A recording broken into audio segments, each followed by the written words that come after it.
लक्ष्मीच्या पावलांनी या मालिकेच्या आजच्या भागामध्ये प्रेक्षकांना आपण पाहणार आहोत। खूपच सुंदर असे अपडेट समोर आलेले असतात। खरं तर इथे आता ह्या खेळाबरोबरच वेगवेगळे खेळ सुद्धा होत असतात। खरं पाहायला गेलं तर हा जो काही उखाण्यांचा खेळ आहे ना, ह्या उखाण्यांच्या खेळाने अगदीच सगळ्यांचं सुद्धा इथे मन जिंकलेलं असतं। असा हा उखाण्यांचा खेळ इथे खूपच कमाल धमाल असा रंगलेला असतो।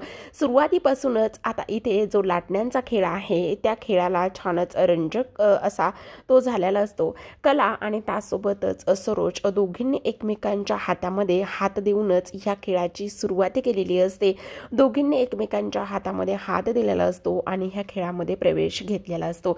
तर इकडे दुसऱ्या बाजूला इथे राहुलची आता बेलवरती सुटका होत असते। इथे पोलिसांनी त्याला सांगितलेलं असतं की काही जरी झालं तरी सुद्धा एक गोष्ट मात्र तुम्ही कायम लक्षात ठेवायची आहे आणि ती म्हणजेच की आता बेलवरी जरा सुटला असलास तरी सुद्धा रोज इथे पोलीस स्टेशनला येऊन सिग्नेचर करायची, हजेरी लावायची आणि त्याचसोबत आता बेलवर सुटला आहेस तर निर्दोष सुटका मुक्तता झालेली नाही। तेव्हा इथे राहुल म्हणत असतो तुम्ही अजिबात काळजी करू नका, मी अगदीच तुम्ही म्हणाल तसं रोजच्या रोज इथे हजेरी लावायला येईल आणि त्याचसोबत रोजच्या रोज सगळ्या काही गोष्टी मी इथे करेल, त्यामुळे तुम्ही अजिबातच ते काळजी करू नका। ह्या सगळ्या काही गोष्टी इथे आता त्यानं सांगितलेल्या असतात। तर इकडे दुसऱ्या बाजूला आजचा जो काही राऊंड आहे तो नैना म्हणत असते मॉम आपणच हा राऊंड जिंकणार आहोत, काही जरी झालं तरी सुद्धा आपण ह्या राऊंडमध्ये इथे हरायचं नाही असं इथे बोलत असतात। आता इथे सासू सुना ज्या आहेत त्या इथे एकमेकींना म्हणत असतात की आता खरं तर हा राऊंड इथे खूपच इमोशनल आणि त्याचबरोबर इथे एकमेकांना कोण किती ओळखतं ह्याबद्दल आहे। इथे जे आदेश बांदेकर आहेत त्यांनी सांगितलेलं असतं की आता ह्या सासूसुना ज्या आहेत त्या सासूसुना इथे मुलाला सासू तर इथे नवऱ्याला बायको किती ओळखते, आवडी निवडी त्याचबरोबर तो कसा आहे, ह्या सगळ्या गोष्टीबद्दल मी इथे थोडेफार प्रश्न विचारणार आहे आणि त्या सगळ्या प्रश्नांची इथे तुम्हाला उत्तरं द्यायची आहेत असं सांगण्यात आलेलं असतं। आता इकडे मात्र अद्वैतबद्दल विचारलं जातं। अद्वैतबद्दल विचारल्यानंतर खरं तर आता कला आणि त्याचसोबत इथे सरोज दोघी सुद्धा एकच उत्तर देतात, त्यामुळे इथे सगळ्यांना खूप जास्त भरून आलेलं असतं। जेव्हा इथे आवडती व्यक्ती कोण आहे किंवा सगळ्यात जास्त अद्वैतची प्रिय व्यक्ती कोण आहे असं विचारल्याबरोबर इथे मात्र दोघी जणी इकडे एकमेकींकडे पाहत असतात। दोघींनी सुद्धा एकमेकींकडे पाहिल्यानंतर आता लगेचच इथे जी कला आहे ती म्हणत असते माझ्या नवऱ्याच्या आई म्हणजेच माझ्या सासूबाई हे माझ्या नवऱ्याच्या प्रिय आहेत। तर लगेचच इकडे सरोज म्हटलेली असते की इकडे माझ्या मुलाची सगळ्यात जास्त प्रिय व्यक्ती इथे मी आहे। आता दोघींनी एकच उत्तर दिलेलं असल्या कारणाने हा जो काही राऊंड आहे त्या दोघी सुद्धा हा राऊंड इथे जिंकलेला असतात। तर इकडे दुसऱ्या बाजूला राहुलबद्दल बऱ्याच गोष्टी विचारलेल्या असतात आणि राहुलबद्दल बऱ्याच गोष्टी विचारल्यानंतर इकडे मात्र जी रजनी आणि त्याचबरोबर नैना आहे, नैनांमध्ये खूपच दोघींमध्ये कन्फ्यूज झालेलं असतं। आता दोघींमध्ये एवढं सगळं कन्फ्यूज झाल्यानंतर आता मात्र त्या ऑलमोस्ट ह्या जो काही राऊंड आहे तो इथे हरलेले असतात। तर आता इकडे दुसऱ्या बाजूला पोलिसांना इथे राहुलने व्यवस्थित सांगितलेलं असतं तुम्ही काळजी करू नका, मी इथे नक्कीच येईल आणि त्याचबरोबर काही जरी झालं तरी सुद्धा मी हजेरी लावायला येईल। आता जेव्हाच तो बाहेर येतो आणि नाचायला सुरुवात करत असतो, नाचायला सुरुवात केल्यानंतर वकील साहेब पुढे येतात आणि वकील साहेब पुढे आल्यानंतर इथे तो त्यांना म्हणत असतो खरं तर तुमचे अगदीच मनापासून धन्यवाद। सगळ्यात महत्त्वाची गोष्ट म्हणजेच की आता मला घरी गेल्यानंतर इथे सगळ्यांच्या बाबतीत इथे विचार करायचा आहे, म्हणजे सगळ्यांना असं सांगायचं आहे की नाही आता मी खरंच खूप जास्त चुकलेलो आहे, मी ज्या गोष्टी इथे केलेल्या आहेत त्या गोष्टींमुळे मला इथे खूप जास्त पश्चाताप होतोय आणि मी इथून पुढे असं कधीच करणार नाही। ह्या सगळ्या गोष्टी इथे तो बोलत असतो आणि आता घरी गेल्यानंतर माझा नवीनच एक ड्रामा इथे असणार आहे आणि त्याचबरोबर काही जरी झालं तरी सुद्धा इथे आता मला घरी गेल्याबरोबर सगळ्यांचं मन इथे जिंकायचं आहे असा इथे तो विचार करत असतो। आता इकडे आदेश बांदेकर म्हणत असतात आता इकडे एक राऊंडला तर इथे अगदी सुरुवात झालेली आहे किंवा तो संपन्न झालेला आहे आणि त्याचबरोबर इथे आता ह्या राऊंडमध्ये जिंकलेले स्पर्धक आहेत ते म्हणजेच की इथे आता कला आणि त्याचबरोबर सरोज ही उत्तम पद्धतीने फेरी इथे ते जिंकलेले असतात। आता इकडे दुसऱ्या राऊंडला ही सुरुवात होणार आहे आणि दुसऱ्या राऊंडला सुरुवात होण्यासाठी इकडे मात्र आता खूपच अल्लड असा हा राऊंड असतो. खरं पाहायला गेलं तर आता हा राऊंड असतो तो म्हणजेच की उखाण्यांचा. आता उखाण्यांची ही जी काही स्पर्धा आहे ती खूप छान पद्धतीने ते रंगणार आहे आणि त्याचबरोबर ही स्पर्धा म्हणजेच की सासू सुनांनी एकमेकींबद्दल हा उखाणा घ्यायचा आहे. आपल्या सासूला सुनेबद्दल काय वाटतं किंवा सुनेला सासूबद्दल काय वाटतं ह्या सगळ्या गोष्टी या उखाण्याच्या माध्यमातून तुम्ही सांगायच्या आहेत आणि हा राऊंड खूपच इथे तुळशीचा असणार आहे आणि त्याचबरोबर इथे तुम्ही कशा पद्धतीने तुमच्या सुनेला ओळखता, कशा पद्धतीने तुम्ही इथे तुमच्या सासूला ओळखता ह्या सगळ्या गोष्टी तुम्हाला इथे सांगायच्या आहेत असंच इथे आता ते बोलत असतात. आणि ह्या सगळ्या गोष्टी इथे बोलल्यानंतर इकडे मात्र आता सगळ्यात महत्त्वाची गोष्ट अशी झालेली असते की बांदेकर जे आहेत त्यांनी हे सगळे जे रूल्स आहेत ते रूल्स खूपच छान पद्धतीने इथे समजावून सांगितलेले असतात आणि ह्या रूल्सनुसारच आता ह्या फेरीला इथे सुरुवात होणार असते. त्याचबरोबर सगळ्यात महत्त्वाची गोष्ट म्हणजेच की जेव्हा मुलगी लग्न करून घरी येते आणि जेव्हाच मुलगी ते लग्न करून घरी आल्यानंतर इथे ती जेव्हाच गृहप्रवेश असतो तेव्हाच ती कशी आहे हे उखाण्यावरून समजतं. त्याचबरोबर आपल्या परिवाराला ती बांधून ठेवू शकते का ह्या सगळ्या गोष्टी इथे उखाण्यावरून नक्कीच समजतात असं इथे बांदेकरांचं मत असतं. आणि त्याच पद्धतीने इथे आता जो उखाण्यांचा खेळ आहे हा इथे रंगणार असतो. आता सुरुवातीला उखाणा घ्यायचा असतो तो म्हणजेच की आपल्या छोट्या जोडीला तो म्हणजेच की रजनीला. आता रजनीने खूपच सुंदर असा उखाणा घेतलेला असतो. आता रजनीने इथे अनामिकासाठी उखाणा घेतलेला असतो आणि त्याचबरोबर ती नाजूक आहे आणि इथे माझी लाडकी सून आहे अशा पद्धतीचा तो उखाणा असतो. आता रजनीने उखाणा घेतल्यानंतर इथे वेळ असते अनामिकाची. आता अनामिकाने सुद्धा इथे उखाणा घेतलेला असतो आणि त्यानंतर इथे आता जो सोहम आहे सोहमला इथे उखाणा घ्यायचा असतो. रजनी म्हणत असते सोहम तू आता उखाणा घे, पटकन घे आणि त्याचबरोबर तुला काय वाटतं ह्या सगळ्या गोष्टी तुला इथे सांगायच्या आहेत. आता इकडे सोहमला मात्र अनामिकाबद्दल फारसं काही वाटत नसतं किंवा इथे तो काय उखाणा घेतोय हे सुद्धा अनामिकाला पाहायचं असतं. पण इकडे मात्र सोहमला काहीच सुचत नसतं आणि सोहमला काहीच सुचत नसल्या कारणाने आता इकडे जी रजनी आहे ती म्हणत असते अरे सोहम काय करणार आहेस, उखाणा घेणार आहेस की नाही, घे ना पटकन उखाणा, असं काय करत आहेस असंच इथे तो बोलत असतो. त्यावरच इकडे मात्र जी अनामिका आहे ती इथे बोलत असते तो काय उखाणा घेणार आहे, त्याला जर काही सुचलं तरच तो उखाणा घेऊ शकतो ना, मुळात त्याला काही ते सुचतच नाही तर मग तो काय उखाणा घेऊ शकतो आणि नाही घेणार तो काही उखाणा असंच इथे आता जी अनामिका आहे ती इथे बोलत असते. आणि त्याचबरोबर आता इकडे दुसऱ्या बाजूला टन असतो तो म्हणजेच ते नैना उखाणा घेत असते. माप ओलांडून आले मी यांच्या दारी, ह्या असतील भारी पण ह्या असतील बऱ्या पण मी ठरले त्यांच्यापेक्षा भारी असं आता इथे जी आपली नैना आहे तिने उखाणा घेतलेला असतो आणि नैनाने हा उखाणा घेतल्यानंतर सगळेजणच नैनाकडे पाहत असतात.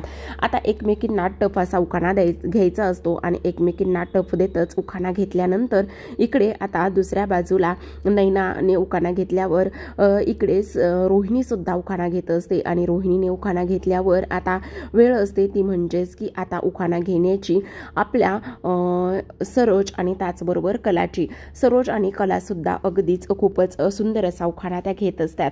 खरं पाहायला गेलं तर आता इथे उखाणा सुरुवातीला कला घेत असते आणि घेतलेला उखाणा एकच नंबर असतो. ती म्हणत असते सासू माझी गृहलक्ष्मीचा शुभांक 9, सासू माझी गृहलक्ष्मीचा शुभांक 9 आणि बाईचा दरारा मोठा मनाने आहेत अतिशयच मऊ, बाईचा दरारा मोठा आणि मनाने आहेत अतिशयच मऊ असं म्हटल्याबरोबर इथे चांदेकर म्हणत असतो काय माझी आई तुला अक्षरशः मऊ वाटायला लागले, अगं ती तर किती खडूस वाटत आहे तुला आणि तू चक्क माझ्या आईला मऊ म्हणतेस मऊ.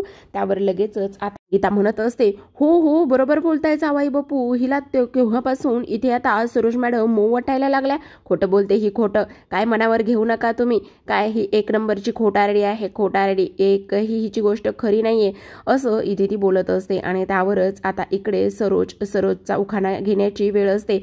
आता लगेचच सरोज कशी बरे मागे पडणार आहे, लगेचच सरोज म्हणत असते कलाच्या हातात आहे मोठी कलाकारी, कलाच्या हातात आहे मोठी कलाकारी, त्यामुळेच अद्वैतच्या आयुष्याला आली मोठी उभारी.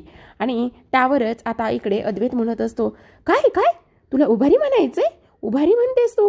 अगं आई, उभारी वगैरे काही नाही आहे. तू असं का म्हणतेस मला नाही कळत आहे.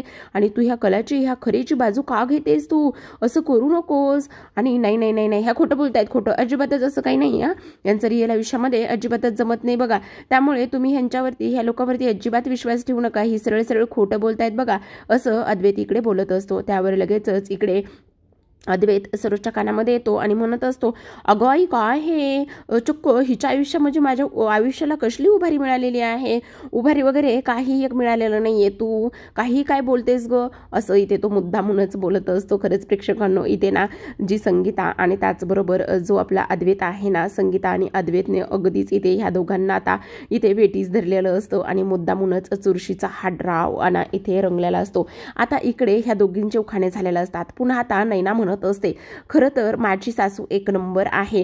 त्यावर आता इकडे लगेचच जी आपली रोहिणी आहे ती म्हणत असते, इथे जी माझी नैना आहे ती सुंदर आहे, त्याचबरोबर स्वयंपाक सुद्धा एकच सुगरणीसारखा ती सुंदर बनवते. आता इकडे आबा म्हणत असतात, काय नाही, आतापर्यंत साधा मला कधी चहा सुद्धा हिने बनवून दिलेला नाहीये आणि ही कसला स्वयंपाक बनवते, काहीच नाहीये, स्वयंपाक वगैरे काही बनवत नाही, हिला काही येत नाही बघा बनवायला. आणि काय ग, कधी किचनमध्ये सुद्धा गेलीस का, कधी किचनमध्ये जाऊन माझ्यासाठी चहा तरी बनवलायस का, आणि काय गे रोहिणी कशाला खोटं बोलतेस ग, असं आबा मुद्दामूनच म्हणत असतात. आता ह्या दोघींनी पुन्हा इथे टफ देण्यासारखे उखाणे इथे घेतलेले असतात. आता ह्या दोघींनी उखाणे घेतल्यानंतर इथे वेळ असते ती म्हणजेच की आता ते दुसऱ्या बाजूला कलाला उखाणा घेण्याची. त्याआधी लगेचच आता सरोज उखाणा घ्यायला येत असते आणि सरोज म्हणत असते, अद्वैत माझा मुलगा साधा सरळ गंभीर, अद्वैत माझा मुलगा साधा सरळ गंभीर, कला त्याच्या पाठीशी कायम उभी असते खंबीर. अद्वैत म्हणत असतो, काय खंबीर? अगं तुला आई खंजीर म्हणायचंय का, खंजीर? तू काय बोलत आहेस? नाही नाही, नक्कीच तुला खंजीर म्हणायचं आहे, हो की नाही आई, असं इथे तो बोलत असतो. आता असं बोलल्यानंतर इकडे मात्र कला म्हणत असते, ए चांदेकर जरा गप्प बसणार आहेस का, तू काय लावलेला आहेस रे, जरा गप्प बस ना. त्यावर लगेचच आता इकडे मात्र कलाची वेळ असते उखाणा घेण्याची आणि कला लगेचच आता खूपच सुंदर असा उखाणा घेत असते. आता ती म्हणत असते, माझा नवरा आणि माझी आई मिळून मुद्दाम लावतात कळ, माझा नवरा आणि माझी आई मिळून मुद्दाम लावतात कळ, नतमस्तक होते मी पाहून माझ्या सासूचं धैर्य आणि बळ. बाप रे बाप, काय प्रेक्षकांनो, खरंच अप्रतिम असा उखाणा कलाने घेतलेला असतो. आणि कलाचा हा उखाणा पाहिल्यानंतर बाप रे, इकडे लगेचच अद्वैत म्हणत असतो, असं आहे तर म्हणजे हे सगळं फक्त आम्हाला दाखवण्यासाठी भांडता की काय तुम्ही, असं तो पुन्हा आता मुद्दाम इकडे बोलत असतो.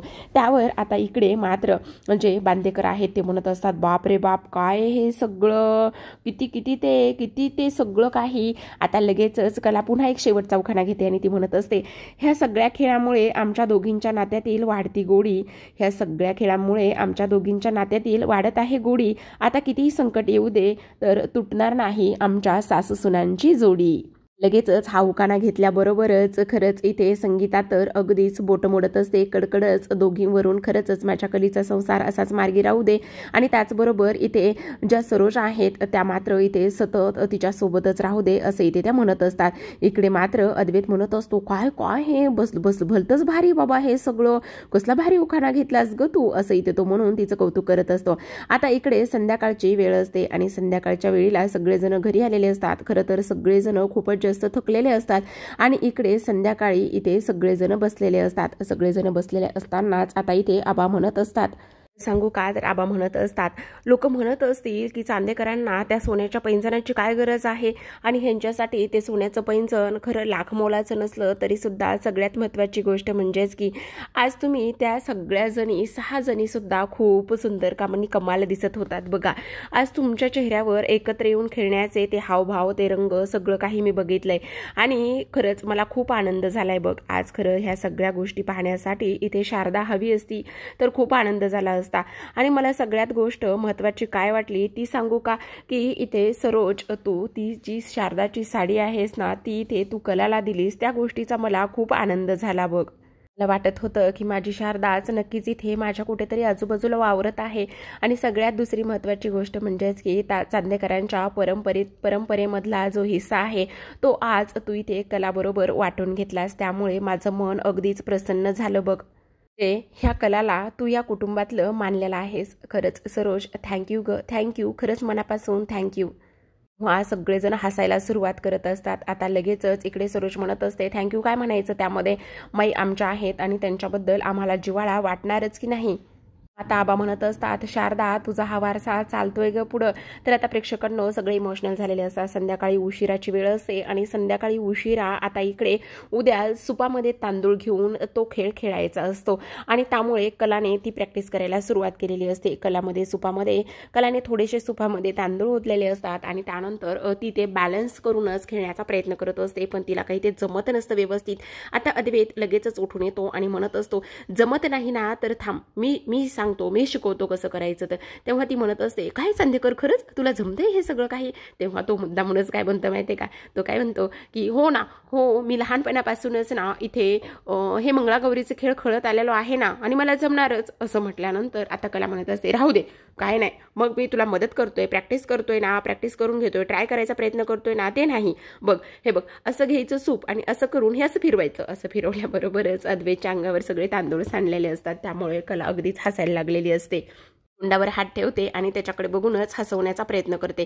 मग म्हणजे मला आता खरंच हे खेळता येणार नाही का रे चांदेकर, मी काय करू आता, त्यावर आता मला कोण शिकवेल. असं ती बोलता क्षणी आता तिथे सरोज आलेली असते आणि सरोज आल्याबरोबरच ती म्हणते, मी शिकवते तुला. असं म्हटल्यानंतर आता लगेचच अद्वैतला छान वाटलेलं असतं. अद्वैतच्या हातातलं इथे सरोज सूप घेते आणि अद्वैत तिथे बाजूलाच सोफ्यावरती जाऊन बसलेला असतो.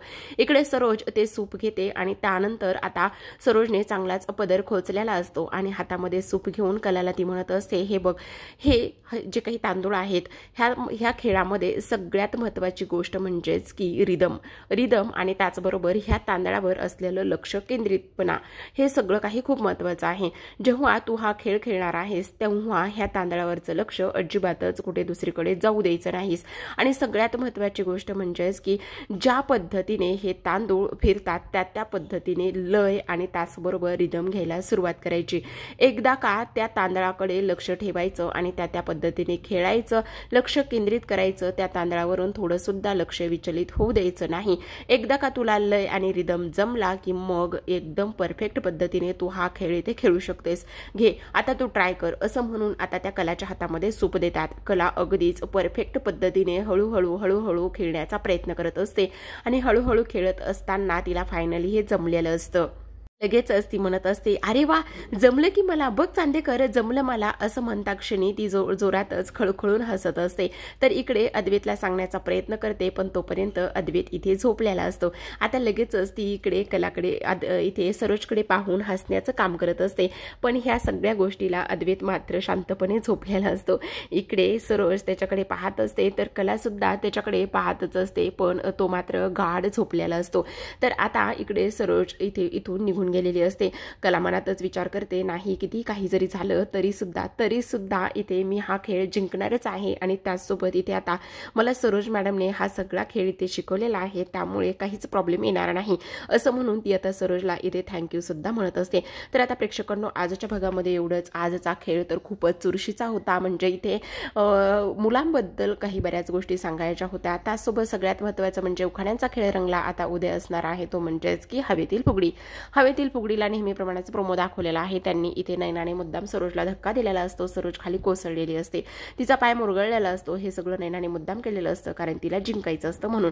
कारण कला, सरोज आणि त्याचबरोबर नैना, रोहिणी आता इथे समप्रमाणात किंवा यामध्ये त्यांचे गुण जे आहेत ते आत्ताच्या फेरीमध्ये सेमच होते. त्यामुळे आता इकडे मात्र कलाला आणि त्याचबरोबर अद्वैतला खूप मोठा धक्का इथे बसलेला असतो की सरोज खाली कोसळलेली आहे, बरोबर तिच्या पायाला सुद्धा आता मुरगळलेला आहे, सूज पकडलेली असते.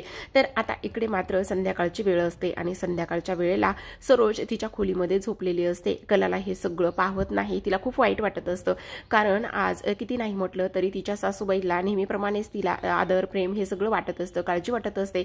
आता ती खूप उशिरा इथे सरोजच्या खोलीमध्ये येते आणि सरोजच्या खोलीमध्ये आल्यानंतर इथे ती सरोजचा जो सुजलेला पाय आहे तो पाय इथे ती पाहत असते आणि सरोजचा सुजलेला पाय पाहिल्यानंतर त्या पायाला आता इथे काहीतरी केलं पाहिजे म्हणूनच छान लेप तिने बनवून आणलेला असतो आणि लेप बनवून आणल्यानंतर त्या पायावरती तो ती लेप इथे लावून देत असते, जेणेकरून त्याची कळ मरेल आणि त्यासोबत जास्त सुजणार नाही आणि उद्या पुन्हा एकदा स्पर्धेमध्ये भाग घ्यायचा आहे।